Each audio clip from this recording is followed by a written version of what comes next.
Hello મિત્રો, આજે હતો રવિવાર ને અમારા શ્રેયાંશભાઈની ફરમાઈશ હતી કે પપ્પા આપણે વિડીયો બનાવવા જવું છે. એટલે અમે ગાડી ચાલુ કરી અને રવાના થઈ ગયા વિડીયો બનાવવા માટે. પછી અમે અમારા ઇન્ટરનેશનલ હાઈવે ઉપરથી પહોંચી ગયા નેશનલ હાઈવે ઉપર. અને જોઈ શકો છો તમે, અમે વિડીયો બનાવવા જઈ રહ્યા છીએ મિત્રો.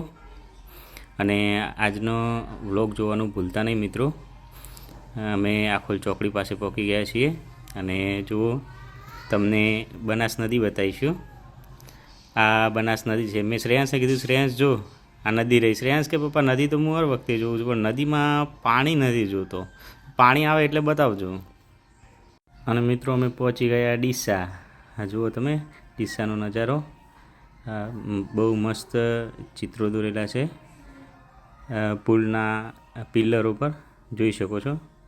अमेरिका क्या कहता था, क्या हो तुम, आज हम कहते तू क्या है बे, हमें खाओ माँ कसम. જેવા ડીસામાં એન્ટ્રી કરી એવા અમારા શ્રેયાંશભાઈને લાગી જાય છે ભૂખ. એટલે અમે પહોંચી ગયા નાસ્તો કરવા માટે. શ્રેયાંશને આપી દીધા સમોસા અને અમે ઓર્ડર આપી દીધો હતો પકોડાનું. અને પકોડા એટલે અમે જમીને પહોંચી ગયા અમારા ભાઈના ઘરે.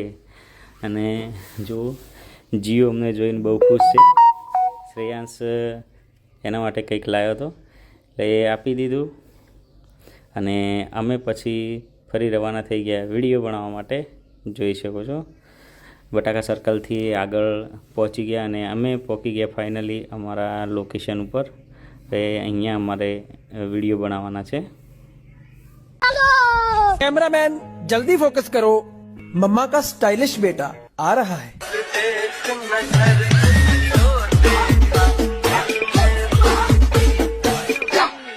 કેમેરામેને ફોકસ કરી અને ફટાફટ બનાવી દીધા વિડીયા. અને અમારા કેમેરામેન છે મિલનભાઈ, એમની ઇન્સ્ટાગ્રામમાં આઈડી છે મિલન19. તો જોવાનું ભૂલતા નહીં મિત્રો. ફટાફટ વિડીયા બનાવી અને અમે પછી રવાના થઈ ગયા હતા ઘરે જવા માટે. જુઓ એ ઘરે જતા હતા એટલે શ્રેયાંશ કે પપ્પા ઘરે પછી જઈશું, પહેલાં મને ફરી ભૂખ લાગી ગઈ છે એટલે કંઈક ખવડાવી દો. એટલામાં અમને દેખાઈ ગઈ પકોડીની લારી. એટલે અમે ત્યાં પકોડી ખાવા રોકાઈ ગયા. જો બહુ મસ્ત પકોડી બનાવે છે ભાઈ. ખાઈ લીધી પકોડી. અને મિત્રો પકોડી ખાધા પછી આ પાપડી, મફતની પાપડી કોને ખાવા જોઈએ છે કોમેન્ટ કરવાનું ભૂલતા નહીં. પકોડી ખાઈ અને અમે રવાના થઈ ગયા ઘરે જવા માટે. તો મિત્રો અમારો બ્લોગ જોવાનું ભૂલતા નહીં. ને આટલે બ્લોગ અમે સમાપ્ત કરીએ છીએ. જય માતાજી.